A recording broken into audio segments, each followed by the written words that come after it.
All right, here we are at another episode of Flipping Houses for Rookies. Although lately we haven't been really talking to rookies, have we been, Peter? Well, no, I hope they're not rookies anymore. God, it's been Yeah, years. Come on. yeah, exactly. So we are about to record or present to you podcast number 387. That means we have 387 podcasts before this, or with this, I should say. And here's Mhm. the title of today's podcast: Deal Structuring Bonanza for Creative Real Estate Rookies to Use Today. Here's the description. Are you ready to think outside of the box when it comes to putting real estate transactions together?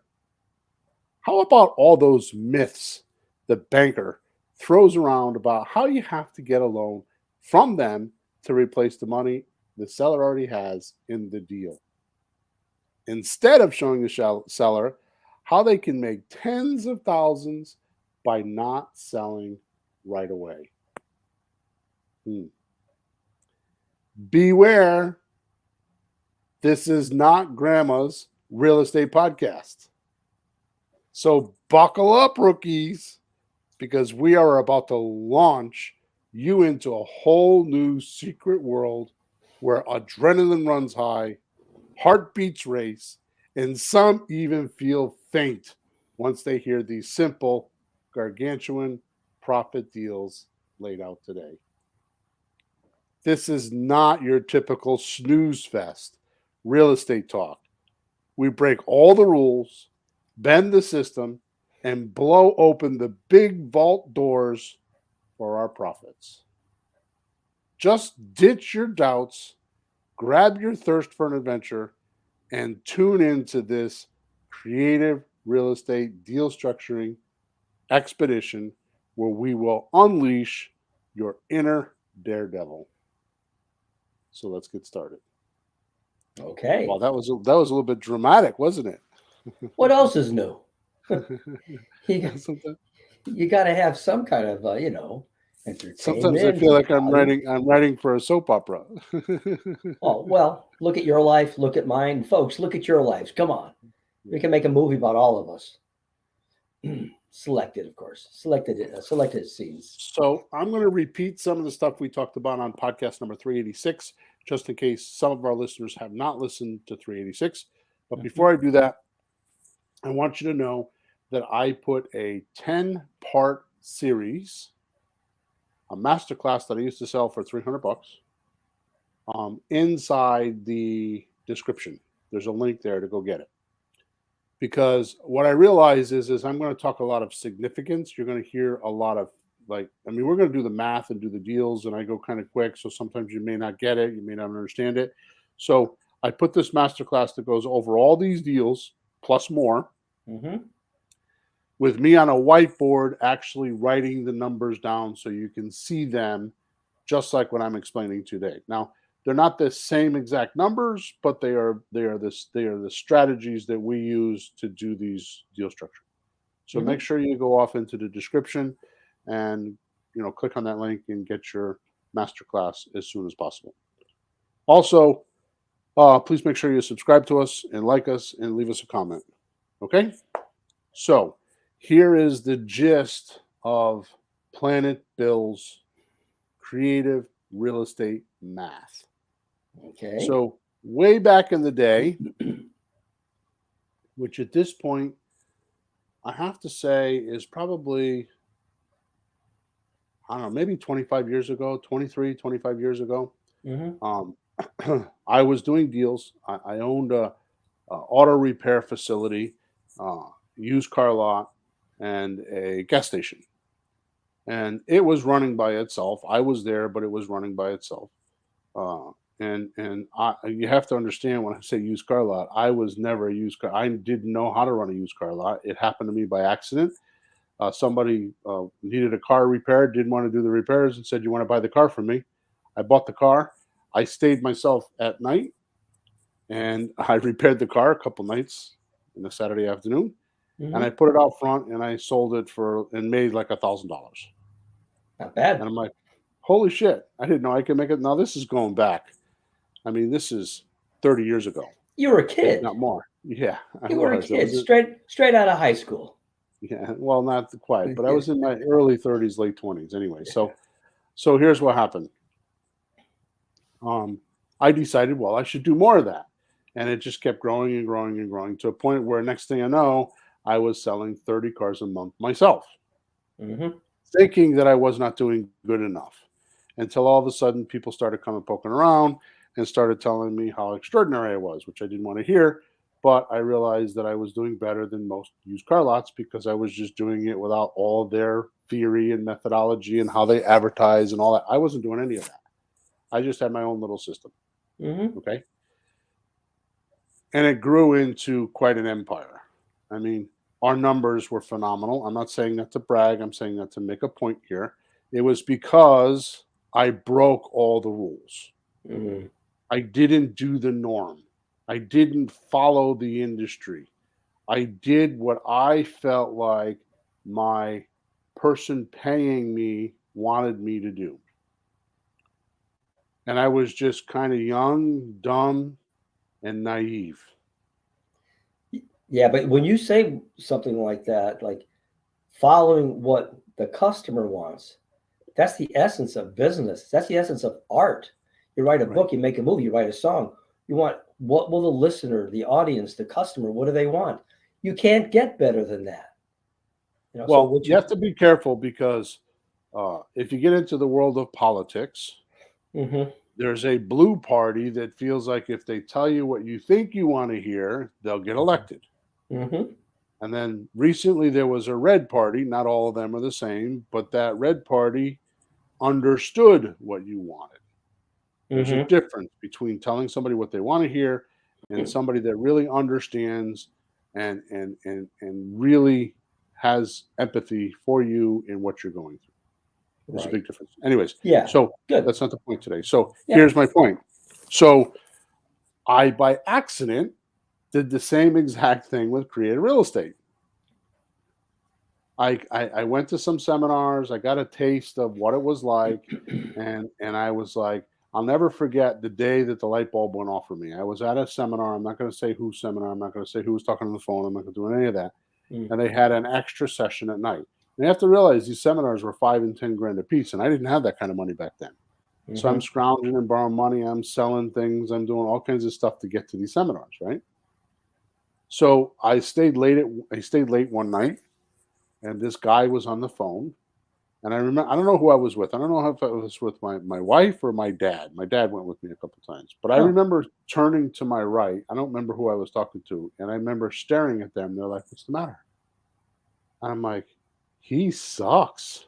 so the guy was on the phone doing phone calls to sellers, like, and you're watching how he I'm does it, sorry. right? I skipped the part. I skipped the part. Yeah. He's on stage on the phone, and the speakers are up in the ceiling. We could hear the seller talking. He's Yeah. on his microphone. We could hear the seller responding to how he was talking to them. Hmm. So it's 1000% live. It was live calls. And I remember this guy royally sucks, and he did.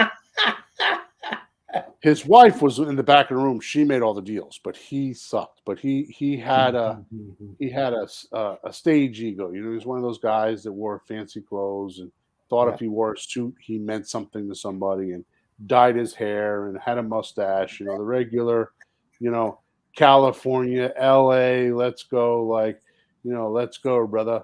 You know, type of Mhm. guy, Look at or that, me. yeah, or that Yeah. New York car guy that's kind of like a little sleazy and got the jewelry on and you know that kind of thing. So Yeah. that's how he appeared to me, anyways. Mhm. Anyways, I went home and just started. After that, I broke the ice. I went home and I just started because I'm like I could talk to people better than I on the phone. Mhm. So I made it a challenge, and I went home and started making phone calls. So that progressed for a little while to a point where I got too many deals. I was too many appointments, too many deals. Now I realized back then we would do 12 to 15 appointments a week where we sat nose to nose, toe to toe in the house. Mhm. So we would make appointments and actually go visit the house and do the presentation at the kitchen table or on the living room sofa. Mhm. Okay. So a lot of my feedback came from the responses of that seller sitting in front of me. AKA, if we had short conversations or long conversations, and what it resulted in. And after a while, I realized how to start talking to people and giving them what they wanted, right? Now you have Yep. to realize that I was pure subject to back then. All I wanted to do, all I knew how to do, my first deal was a subject to deal. And I Mhm. always tell you, because I've seen it with so many of my coaching clients, when you do your first deal, that's the deal you'll remember forever. You know how to And do it. that's Well, at least you know how to do one. It's better than right. zero, right? Because You have some kind of direction. you've gone through the entire process on that deal, and because it's your first one, it's like the first person you had sex with. You'll always remember it. It probably wasn't good, but you'll remember it. There's a Mhm. soft spot in your heart for that person. Or it's the first time you drove, you remember the car. Or Mhm. the first time you went to college, you'll remember that. I mean, it's like there's a first time for everything, right? Yep. So, anyways, I was just subject to, and now I have to go back because this was in the day I was in Meriden, Connecticut. Unbeknownst to me, uh, Robin Thompson was my competition. She was actually boots on the ground. This is before she was a speaker and very popular in the training world.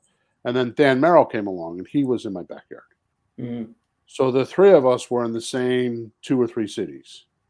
I used to speak to Than often about making more than just a, a rehab retail offer. And he knew it, and he admitted to me quite a bit, but he felt like he wanted to teach it, so he was just doing the one offer pitch, Yep. right? So, and I tried to get him to give me his leads, and it didn't quite go that way because Mhm. I figured if he couldn't buy them, I could with my creative. So, I started creating in my own mind by necessity alone. How can I take all of these creative real estate strategies and put them in one presentation and know which one to use? Mhm. And that's where the magic came out. So I started doing that kind of intuitively, like without any training. I would go to this seminar, I would read that book, and I would get some information. I would get some information, and I was all over the place. Mhm. But I was making deals. And one thing I learned is when I talked to a seller about a deal, I would talk to them about that type of strategy only. Mhm. Like if I'm talking about subject to, I didn't say anything about leases or options or owner's finance. I didn't talk about any of that. I just talked about subject to Sure. until I got my 5 or 6 no's. Then I would say, well, how about this? I got another idea. And I would move the strategy. Yep. And it worked.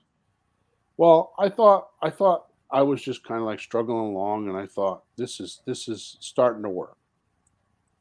And then I hired an acquisition manager. Acquisition manager, his name was Chin, Indian guy, was a great guy. Mhm. And the other guy's name was Bill Hull.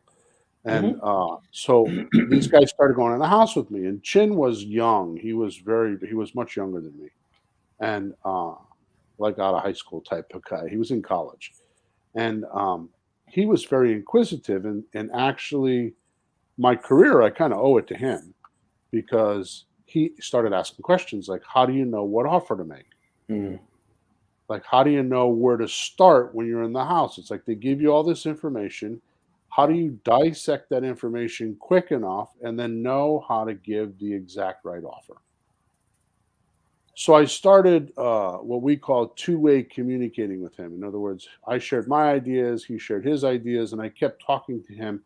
And we would do this on the ride to the service, on the ride to the call, and on our ride back because Mhm. we were in the car all day because we were going from one call to another call to another call.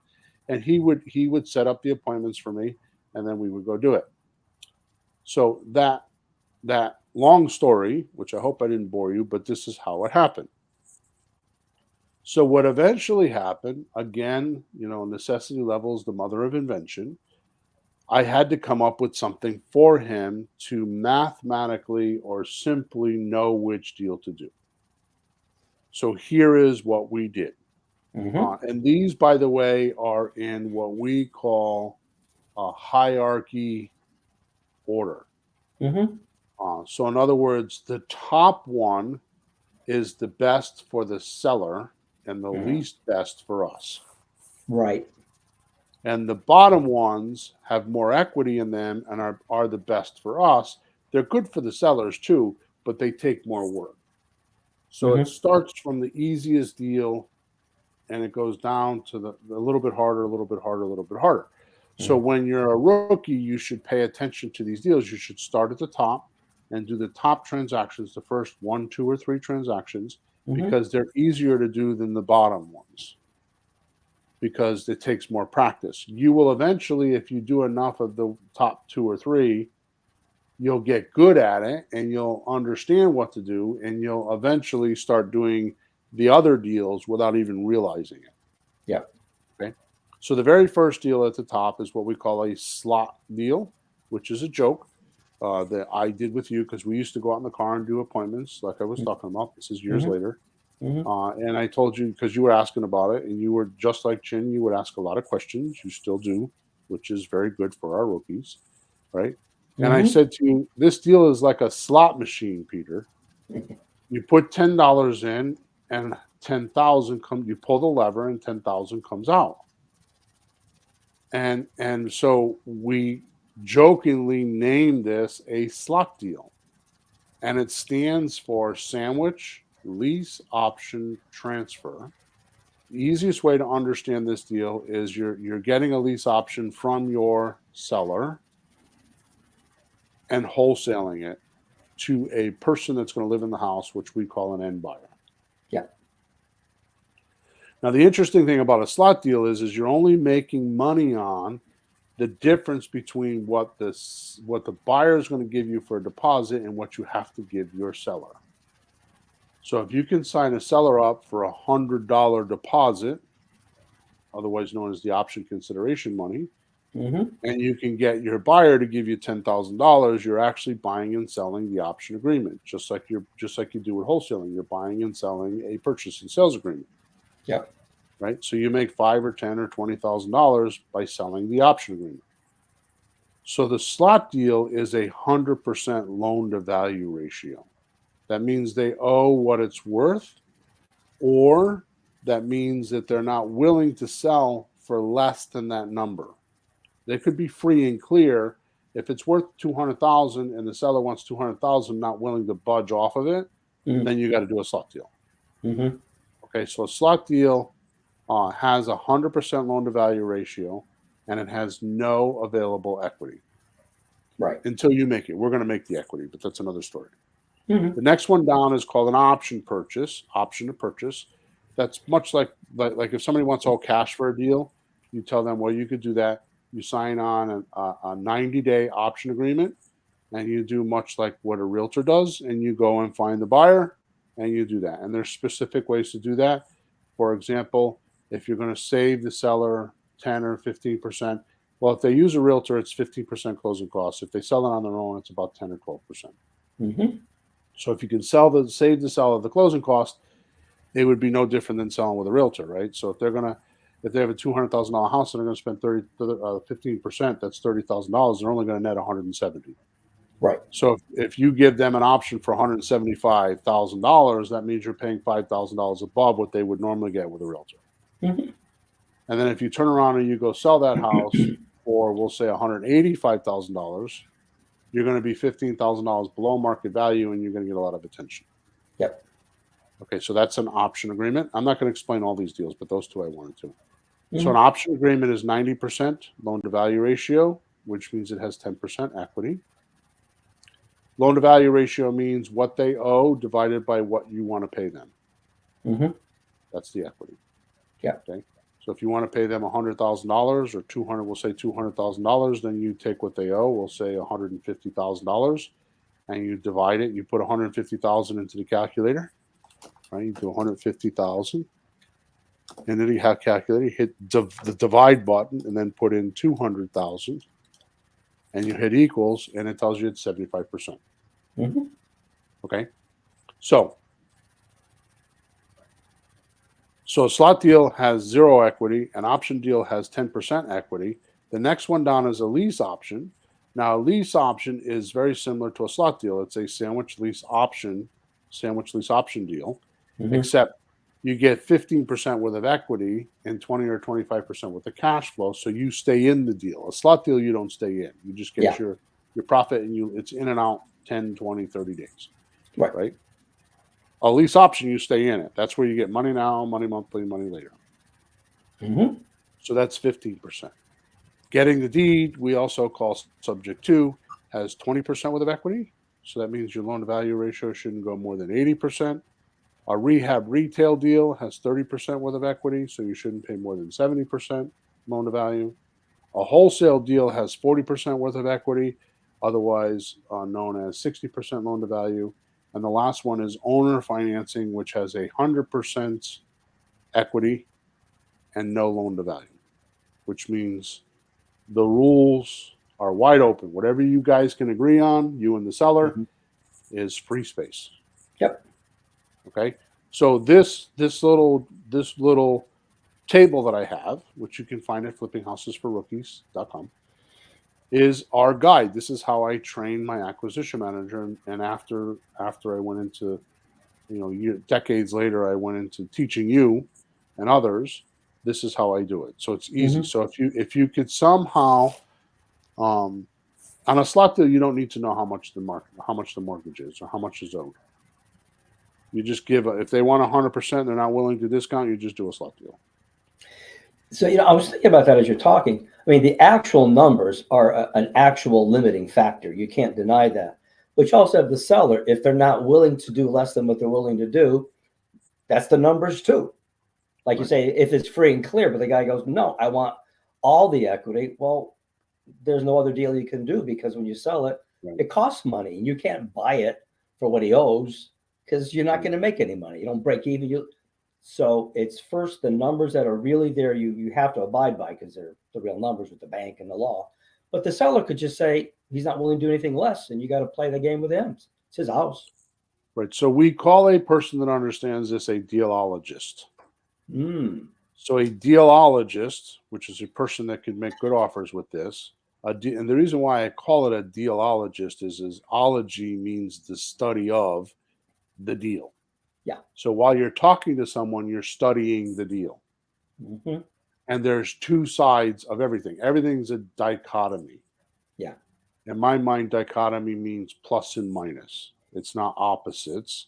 Mm. It's not, black and white. It's plus and minus, Hmm. right? So so there's two sides to everything, right? Sure. So the point that I'm trying to make is that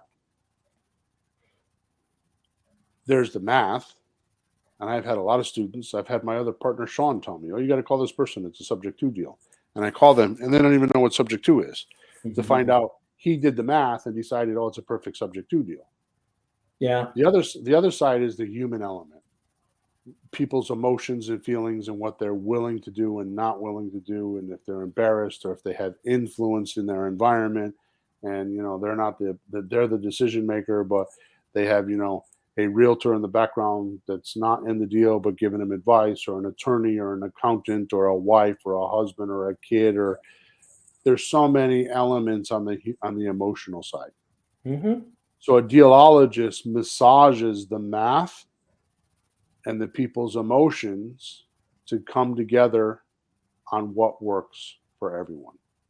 Sure. Okay. Yeah, makes sense. Like that's what I've noticed working with you, the two sides of it. So, with that said, every deal kind of starts the same. So, here are some of the examples I have. Hmm. So, last week we were doing, or last episode, we were doing bigger numbers, which I'm going to come to. I'd like to do at least a couple deals today. Yeah. So, on this first example, a house is worth $95,000. So we're from Connecticut, and our price of our houses there are 300,000 and 400,000, which is Hmm. what most of the country is now. But I also do Akron in Cleveland, Ohio, and these are one of those deals because they're Yeah. cheaper houses. Hmm. So the house is worth 95,000. The seller owes 82,000. The monthly payments are $580. That's with the taxes and insurance. and the house is pretty and doesn't need repairs. The seller's mother is ill and lives about 2 hours away and will need to live with her mom and wants to stop going back and forth, is a little flexible, but only if it has benefits to her. Sure. Okay, so with that said, the very first thing we're going to do is we're going to get out our calculator and we're going to put in 82,000 because that's what she owes. You're going to hit the divide button and you're going to put in 95,000 and hit the equals button. Okay? Yep. That means that we have an 86% loan to value ratio. So which of these deals could we make first? What's the lowest deal on the hierarchy where we would start and make our most amount of money? We might as well start with the best profit to us as our first deal. So which one is that? Well, 86% is just over 85. So you go down to that one. That's number 3, being the lowest one possible. We should have our most money, and that's a lease option that we stay in the deal. So the first offer we would make them would be a lease option. Now, listen to me loudly, please. Because if you go below that and make them a subject to deal, which I would probably do on this deal because I'd take a little bit of risk. But if you go below that, subject to is 80%. Yeah. Right? So 80%, so 95,000 times 80% is 76,000. But they owe 82. So if you're making them an offer at $76,000 and they owe 82, what are the chances of them wanting to do that deal? Now, some will, very few will, but most won't. And now what happens is you're pissing the customer off. And you don't want to get into that pissing match, right, with the customer. There's no reason to go there because you just need to think about what you're doing. Because remember, what did we just say? A dealologist uses 2 parts of the deal, the math and the emotional side, right? The human emotion. Sure. It's actually human emotion and reaction. Yeah. Is really what it is because you're going to get a reaction when you make the offer. Right? Yeah, and it's not always a great reaction. Well, gee, the math isn't even right on that if you go to the subject to and the guy's $6,000 behind on what the equity in the loan is. So why would you start there? Right. That's like very inconsiderate to the customer. Now, if I knew that I could get $1,100, which I do, I did this deal. I did it and then it blew up a month later. But I did this deal knowing that I could get $1,100 and push it to $1,200 for a rent.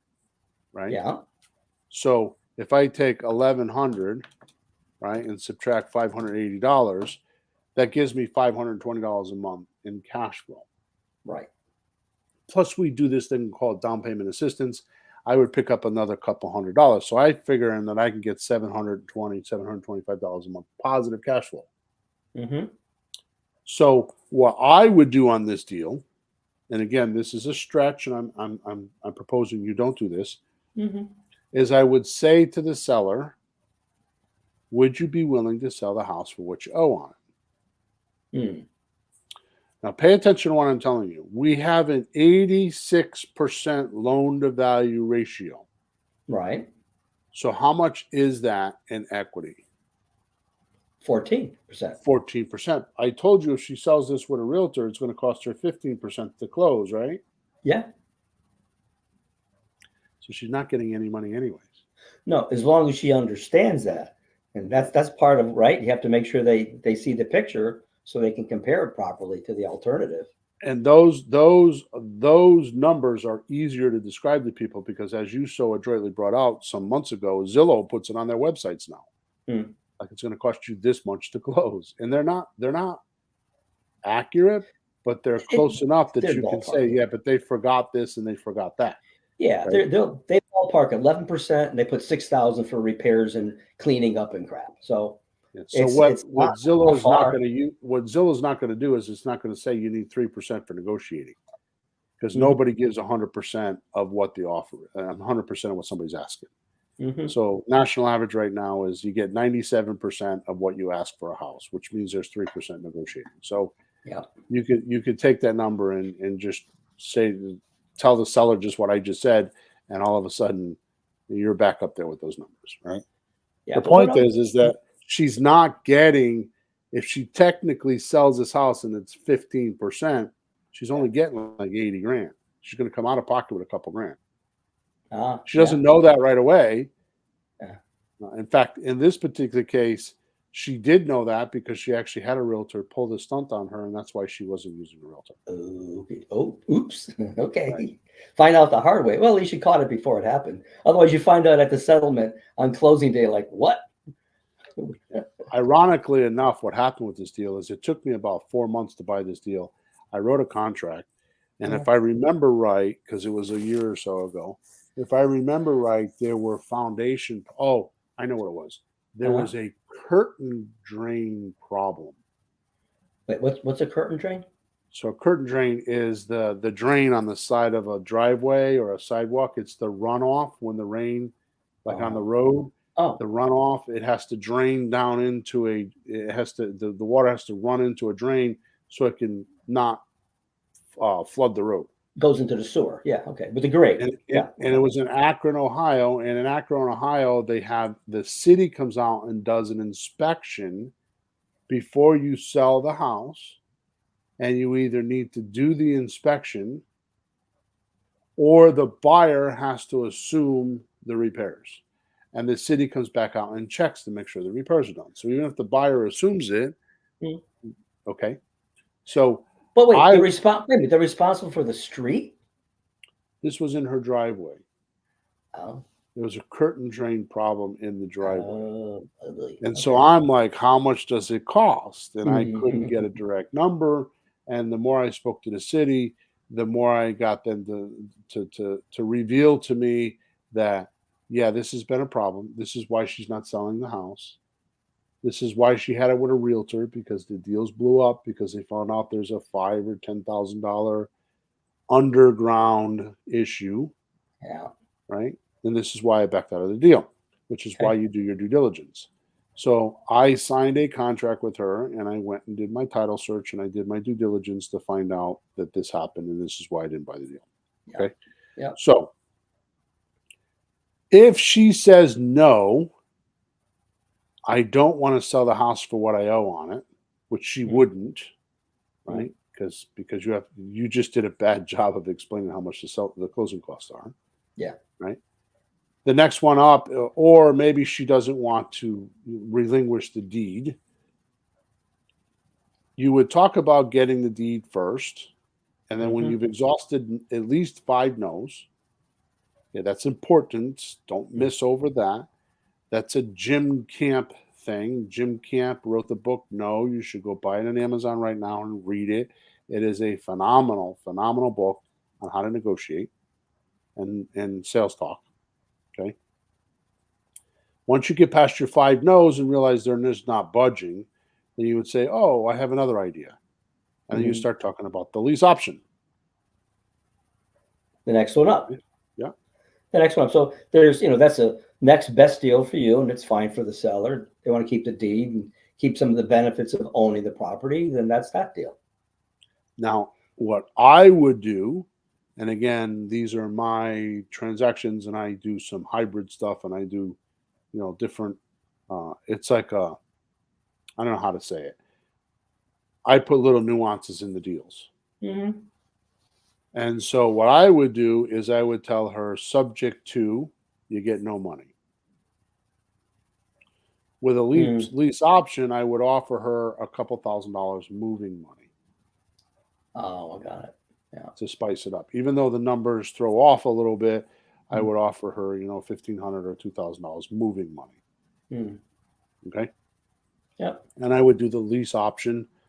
I would do the numbers and explain how it works and the pros and the cons. I go through all that stuff until I got 5 no's. Hmm.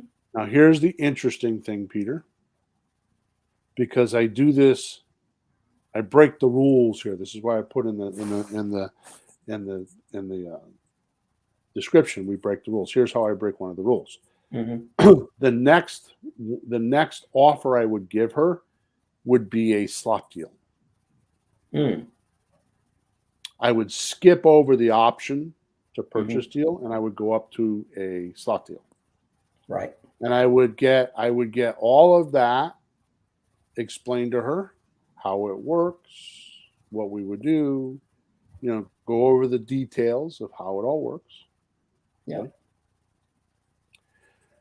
Then if she's still 5 no's, and at that point the no's are going to be, I don't want to wait 2 years. I want to get my money now, which in this case, she's not getting any money. So I'm just telling you this just as a side note. Mm-hmm. I would then go back down to the options. I see. I would use the all cash offer last. So the option to purchase is the all cash offer because you're going to get a 3-month option to sign it with her. Yeah. Because you're using an option agreement, that means that you get a very slight, non-controllable equity share in the house. So you become an equity share in the deal because you have an option agreement with the seller, and you don't need to have a realtor license. It's not against the law. Yeah. Because you're using an option agreement. That's the way the law reads. It's like that in all 52 states.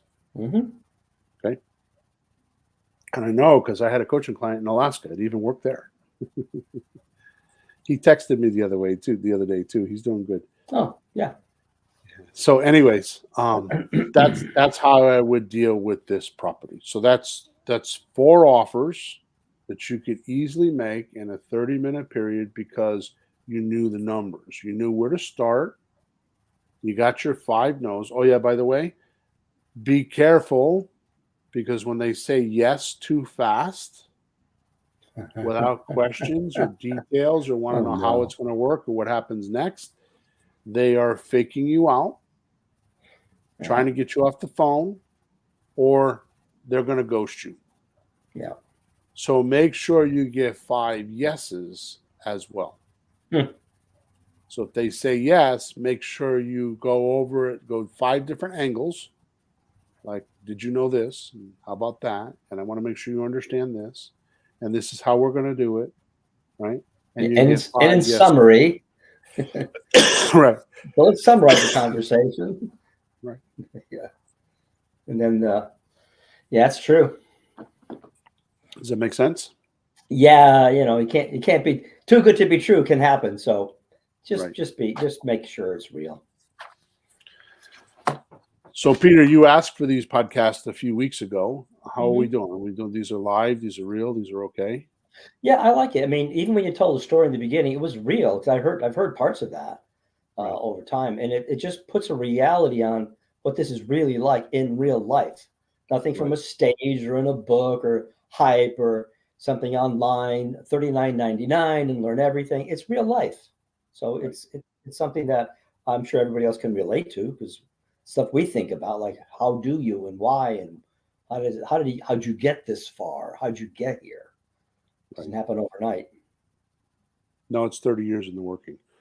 Yeah. And the interesting thing is I feel like my job has been to figure those things out for my own self, for my own selfish determination, my own selfish use, right? Mm-hmm. I mean, my education is hundreds of thousands of dollars. I can count 125 in my head without thinking, and I know there's more than that. Mm-hmm. Right? Yep. There's stuff that I still buy shit. I still buy books. I go on eBay and buy books from the 50s and the 60s and the 70s and the 80s and the 90s, and I go back into time and see what they were doing, especially the 70s. The 70s was huge for real estate. Mm. What is his name? Came out with the book Low Buy Real Estate with Low Money Down or something. Robert Allen. Robert Allen. Yeah, he was one of the first to publish. First one I bought. Yeah. It's so weird that I read it way back then, but I couldn't get it going. Family, whatever my things were, And the first that I did deal when I started working with you was no money down. Like, I can't believe it. Like, it took a couple of years, but it actually does happen, folks. A couple of decades. Yep. So And so once I figured out how to do it, I feel like my job has been how to organize the information. Mm. Right? All that training, those hundreds of thousands of dollars, how do you organize it? And then the third thing is to give it back to you so it's nice and simple. So when I'm saying that I do this or I do that, it's not my opinion. The cold, hard facts with me and what I want you to evaluate about me is this: 12 to 15 houses a week, nose to nose, toe to toe, for decades. And I was buying 7 or 8 houses a month, closing on 3 or 4. Mm. Meaning deals blew up and things happened, just like what I just told you with the curtain drain, and relatives get involved and probate deals, and all repairs are worse than I thought. There's a whole swill of things that will stop a deal. Yeah. Oh yeah, by the way, just as a side note and Hmm. not a joke, the top 2 real estate killers, creative real estate killers, top Mm. 2 Mm. in this order, actually the top 3 in this order: Okay. the realtor, the attorney, and the accountant. The ones that should understand it the most don't. But I can tell you, in this day and age, I just did a subject to event last night for my email list, which was, I think I knocked it out of the park. I did it. I just keep making it easier and easier to understand. I keep making it simpler and simpler. I had a 90 something percent attrition rate, meaning that nobody dropped off the call. I think we had Mm. 2 people, 100 and something people. We had like 2 or 3 people drop off the call. Wow. And the reason why is because I try to make it simple. But more importantly, when I do subject to deals, I use attorneys and closing agents. It's not like in the beginning where we used to hide it, right? Mm. And Mm. we used to do tabletop closings. I Hmm. don't do that anymore. I prefer to use an attorney. Well, I think it's interesting when you found at one of the closings a couple of years back on the closing statement from HUD, Housing and Urban Development, the statement from the government, line whatever, the number. It says 203. subject to on the closing statement. So tell me that's Purchase not legal, 202. Yep. right? So there you All right. go. So here's the next deal. Uh-huh. House is worth $250,000. Hmm. By the way, that's US dollars. I'm just joking. Seller owes 150, Hmm.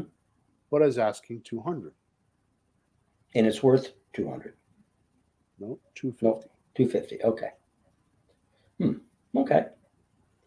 The monthly payments are $1,380, PITI, meaning principal, interest, taxes, and insurance. So they're loaded up already.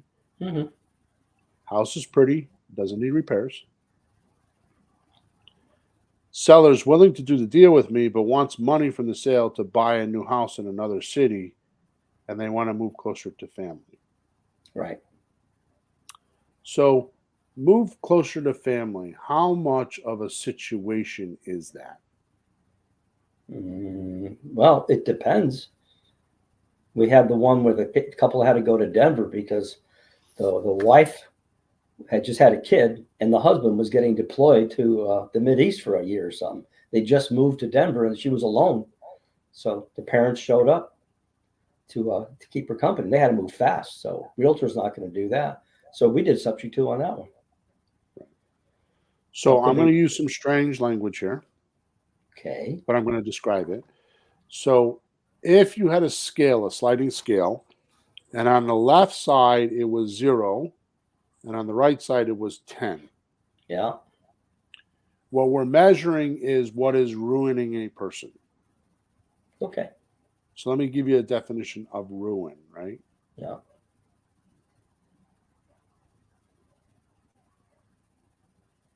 So it's the physical destruction or disintegration of something, or the state of disintegrating or being destroyed.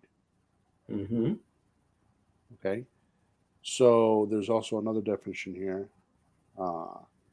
It's reduced to a state of poverty Oh, is a ruin, right? yeah, Cause great and unusual uh, damage or harm, that's a good one. right? Cause great and unusual damage or harm. Okay. So when I say it's ruining their life, I mean it's damaging, it's devastating, Mm. it's wreaking havoc on every portion of their life. It's leaking in to other, it's leaking into relationships, into their bank account, into their work, into their social life.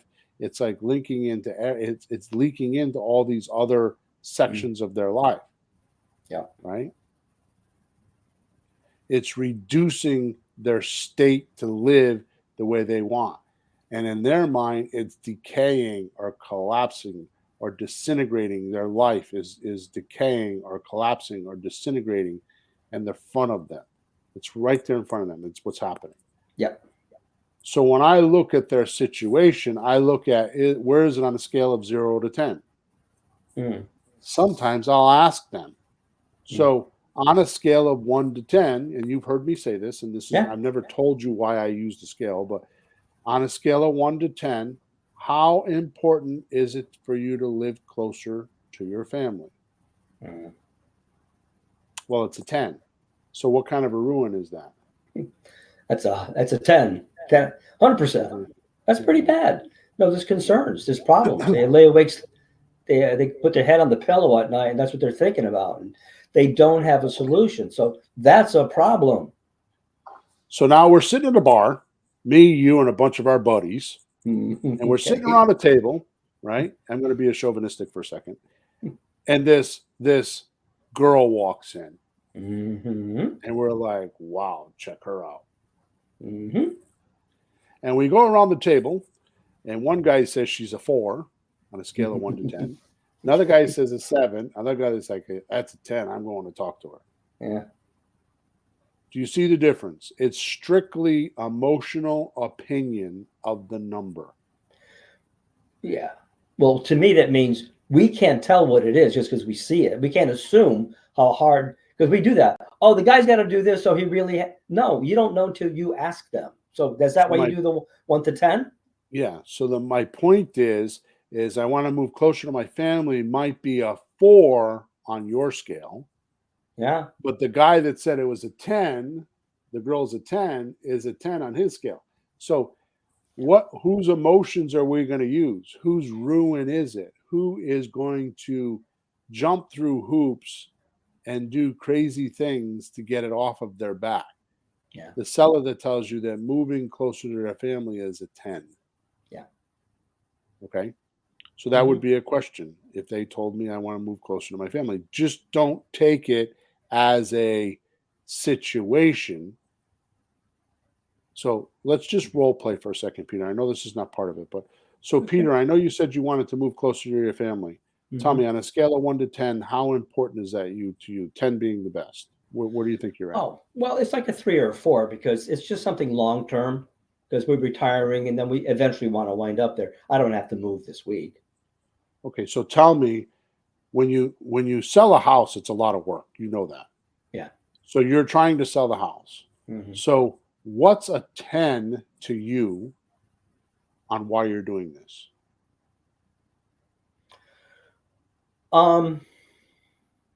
Because I don't want to wind up taking care of this house at my age. It's big. It's got a lot of property and a lot of things to do. And I don't want to waste money hiring people. I get to the point I can't do it myself. So I also need to downsize. So what happens if you don't downsize and that doesn't happen fairly quick? What will happen to you and your family? I think the upkeep on the house would be too much. Getting a cleaning lady for my wife, getting the landscaping, the shovels and lawn, the snow and all that. I don't want to do that. I don't want to waste $300-400 a month. That'd be tight on our budget. I don't want that. So would you be willing to talk about some flexibility in the sale of your house to not have that happen? Sure. There you go. And I just winged all that, but I just made all that up. It's a little bit true for me as a person, but my reality comes out. But when you ask the person those kind of questions, you find out what they're really concerned about. Of course, you're going to be flexible. Like, if you can help me with that, what do you got in mind? Tell me what. You can always say no, but at least listen, right? So I know we're not supposed to be doing role playing right now, but I want to go 15 minutes ahead in the conversation. Okay. And I want you to say, Bill, I don't think I really like that offer. All right. So go ahead. I don't really like that offer, Bill. Okay. So you're saying you're going to pass on this offer and actually go back to hiring a housekeeper and doing all the maintenance and you having to take care of the house. Is it worth you giving up this offer? Man,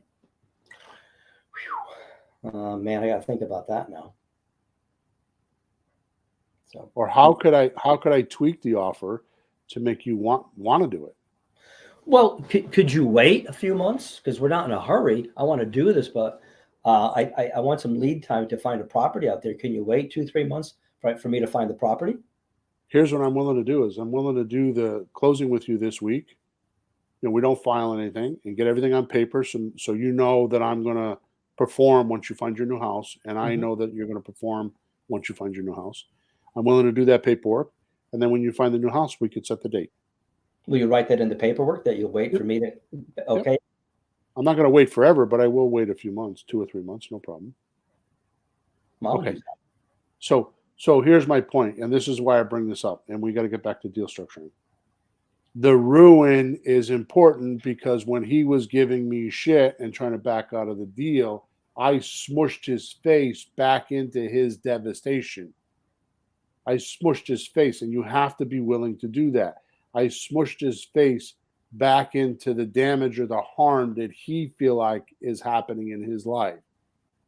I made sure I brought up the decay that's occurring in his mind and brought him back on track. Yeah, but not for your own good to be greedy and make money. It's for his own sake too that you have to do that sometimes with people. Right? Sometimes people have an idea in their head that is completely unrealistic. Like, for example, sometimes I drive from Florida from Connecticut to Florida. It's 1,400 miles. Takes me 20. The map says 21 hours, and it takes me 23, 24 usually. Yeah. So would it be real to tell somebody I'll be there in 18 hours? Right. So I had this idea, and I think I'm going to do it, and I'm revved up about it, and I'm going to try, but it's just not physically possible. So sellers are the same way when you're giving them numbers. Yeah. They have their wishes, they have their desires, but then there's a little bit of reality. And sometimes you need to walk away, which is the reason why 40% of all our deals come from follow-up, because they need to go explore those avenues. Well, yeah, sometimes it's not just us telling them that. They're going to have multiple people tell them the same thing. Yeah. Are they going to try to do something and it doesn't work out and they go, oh boy. And then which is, by the way, the decay of the market since COVID, because the demand for houses is higher than ever, right?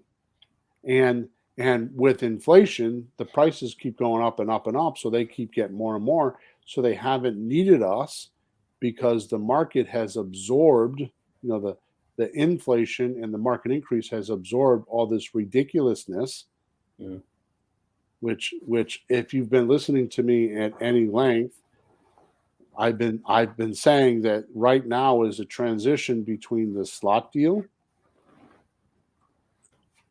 which I explained earlier, overpaying for the property, into the subject to deal. The reason why is days on market. Yeah. Now, I also told you a few podcasts ago that Rocket Mortgage named their top 10 areas. And days on market means everything. How long does a house sit on the market before somebody buys it? Yeah. Well, a hot market is within 30 days. That means it's really easy to sell, really hard to buy. A cold market is 90 days, which means it's really easy to buy and really hard to sell. So 30 to 90 days, the one that's in the middle is 45 days. So Rocket Mortgage posted the least amount on their hot markets was 39 days in the market. Right? Yeah. So in this particular case, he's asking $200,000 for a $250,000 house. So let's start with that number. So $200,000 divided by 250,000 equals 80%. Mm-hmm. So he owes 150. Would we try to buy it for 150? There's $50,000 equity sitting there, so I don't know. That might be insulting to the guy. I mean, you would probably ask. I know you, but it's a I little. would not. If I said to him, if I can give you $200,000, how would you do it? Now here's the last point I'm going to make, and then we're going to end off. Yeah. I would say to him, I will give you $200,000. Now pay attention to me. I know that. I remember I'm telling you. I told you earlier. I've practiced all these things thousands of times. So don't change. You're not the making words. this up. Don't change the words. Don't think you're better than me unless you've done more than 4,000 or 5,000 nose to nose, toe to toe presentations. Don't mess with it. Just take my word for it. Mm. Ready? Yeah. Here's how it works. Wait a minute. Say that again. Here's how it works. Okay. You see what Bill just said there? Half you didn't realize those are the important words. That's the important words. Go ahead. So you're asking $200,000, Peter.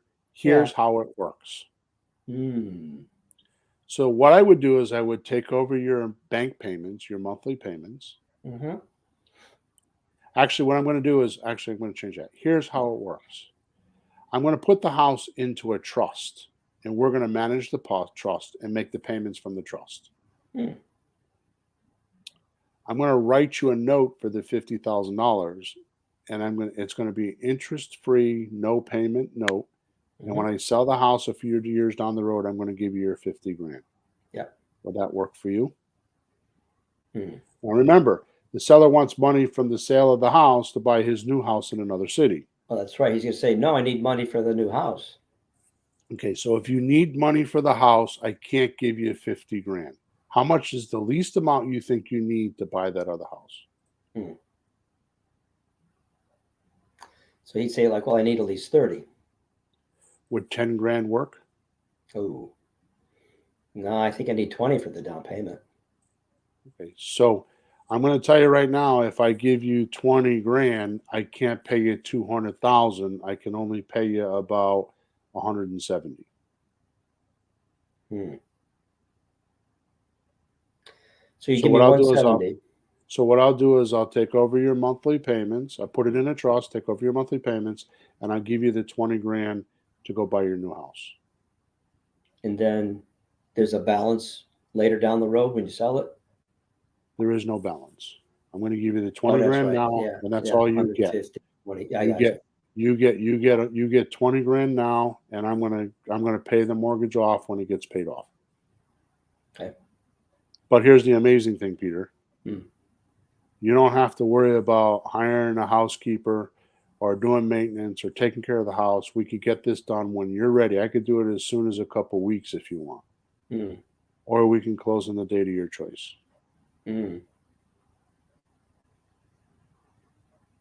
Okay. Sounds good. We'll do it. Now, why did it work, Peter? Well, what I thought of was like, somebody might think, well, gee, he's given up equity. He bought the house probably for $95,000 years and years ago, or whatever. Maybe more because whatever the mortgage balance is. But he's got, he's gotten use of the house, and he's getting the $20,000 he needs to buy the other house. And for him, it might be the right deal to not have the hassle of waiting and whatever it is. And you'll do it whenever he's ready. Now, I have a buyer. You got to move now. That time flexibility. All those things give him flexibility. So he says yes. He could say no, but he could say yes. Peter, let's talk about something else. Yes. God forbid you get done with this podcast and your wife says to you, Peter, go down to Whole Foods and buy me some food. Yeah. And you're like, yes, dear. And you jump in the car and you go down there. But it's kind of a rainy, yucky day. And somebody blows a red light and they smash into you. In the car accident, you break your arm. So here's my question. Is a broken arm going to hurt? Yes. Okay, so what is the only thing you're thinking of when you have that pain? The food doesn't matter, and nothing else matters, but you need to fix the arm, Okay. What do you need to fix? the pain. You need to relieve the pain as fast as possible because it's excruciating. Yeah, yeah, That is a ruin. yeah. So this person is looking to, when you find the right ruin, the right pain, the right devastation, the right decay, the right damaged thing in their life, when you find that right thing, they will be flexible on how fast can I remove the pain. All right. So it's not just the math. The math may say one thing or the other, but we've seen people do like almost bad math. I've got one to tell you when we get off the phone about like the guy's willing to do that. Like that isn't even good math for him. So, but his emotions are in there. So that's why I have to talk to people and ask questions.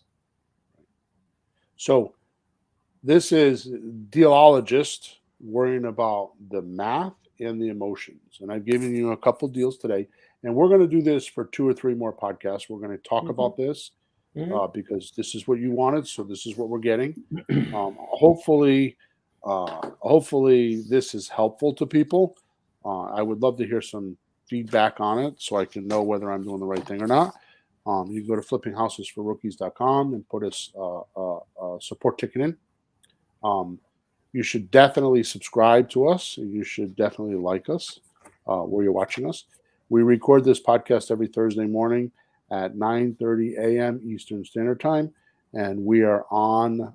We live stream it while we are recording on YouTube, Facebook, and LinkedIn.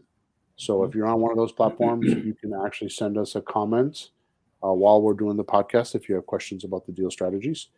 Most important, you should go into the description and you should click on the link and you should go get the masterclass and you should see how some of these deals work.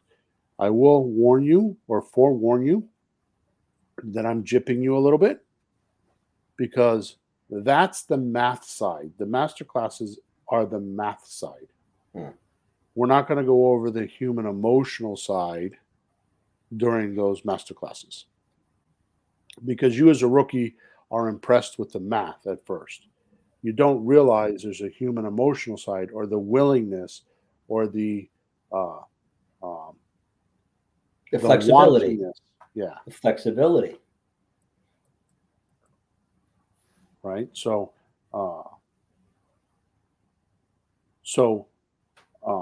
I just typed in what is the definition of willingness, right? So it says so the quality of being happy to do something if it is needed. Right? The quality or state of being prepared to do something, it's the readiness. Right? Are they ready to do it? Right? Yeah. So other words for willingness are inclination, agreement, consent, right? Will, the wish, right? Yeah. So that's why the word willingness is so important because are they willing? Are they prepared? Are they mentally set to do these things? Yeah.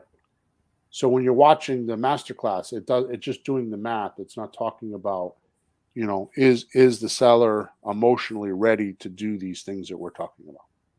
Yeah, but I think that makes sense because if we don't have the right math, we can't do it anyway. So that's our barrier on our end. And if we're comfortable with that, then we can pay more attention to listening to the person. If we're fumbling with the math and the deal, we can't even talk to the person and pay attention and ask questions. So we've got to be a little comfortable with that. And I think we do better listening and talking to somebody at that point. So it's a very good point, Peter. I'm going to bring that up next week or next podcast. Well, it's true for me. I don't know what I'm doing. How am I going to talk to the guy?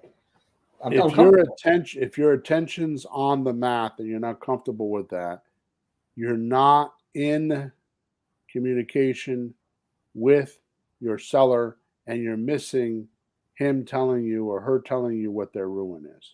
Yeah. Okay. And that word ruin is very specifically used as we read the definitions today. Yeah. Okay. All right, cool. Make sure you like us. Make sure you subscribe to us. Make sure you leave us a comment. If you have any questions, you can go to flippinghousesforrookies.com, hit the support button. and a question for myself or Peter, and we'll make sure they get answered. Have a good week. I hope you enjoyed our deal strategies today, and flourish and prosper. Over and out.